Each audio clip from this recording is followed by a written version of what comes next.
Razzi.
Boom!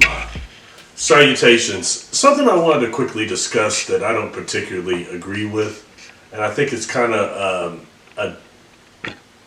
narrowing down someone. It's something that was it was given by the former Free CCRI Foundation, and they do some really good work, so I do support that definitely.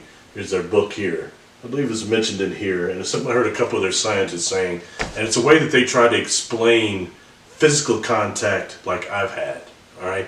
And that's a small percentage of the people I know they've dealt with and surveyed, but they try to explain that away as when you're dealing with telepathic contact with another species or extraterrestrial, interdimensional, whatever, when the telepathic contact occurs, that it creates a type of a high energy plasma that can be used to deceive people or make us feel that we're actually in a physical experience when we're not. It's pure consciousness. I agree with that to a certain degree, especially when dealing with astral and versus physical contact experiences. And I've had those myself. I don't talk about those like I do the physical ones, but the astral ones were different.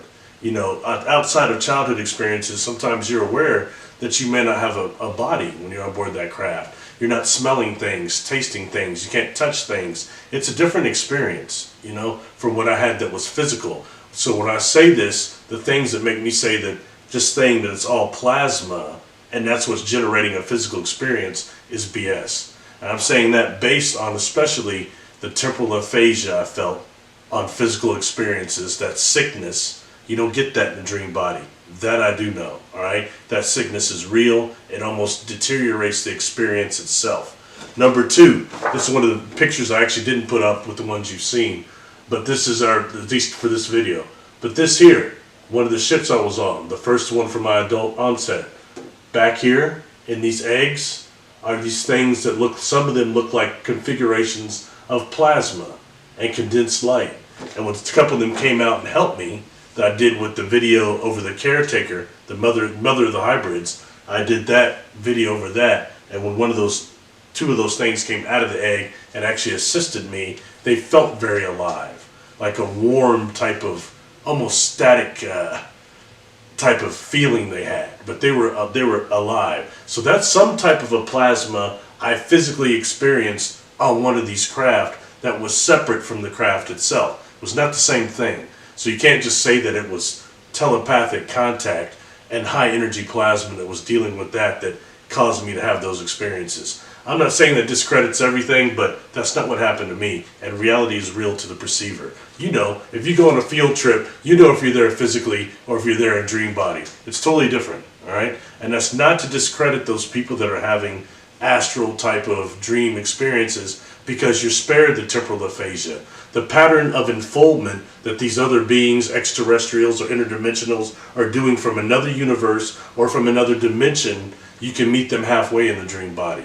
That makes it easier for them to lower their vibration not as much, and we don't have to raise ours quite as much as we would have to them. So it's a medium ground there.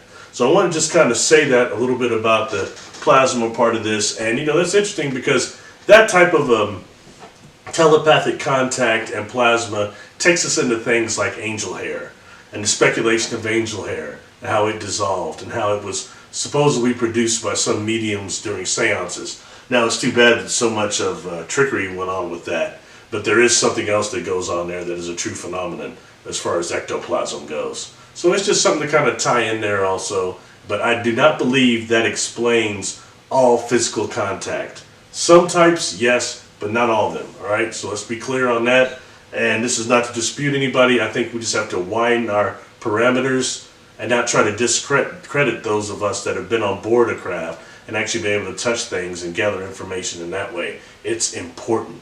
To me, it's very important because it was more tangible than the stuff I experienced in the dream body and the astral body. Not that that doesn't count, they're just different. And I think that needs to be at least recognized. It's not always about outer body and in body. It's not about physical, non-physical. It's about consciousness, but we still have to be aware of what we're perceiving and the different parameters that goes with that. You feeling me? Anyway, thank you. Please punch the subscribe button, push the like button. Thank you to my people on Patreon. I thought I was probably not going to make any more videos, but it's still going because the people on Patreon are still there, still pushing this forward. Thank you very much. I appreciate all the positive comments and wishful positive comments I've got and encouraging comments I've got. I want to wish everybody a happy new year and good holidays, merry holidays, happy holidays. Take care and peace.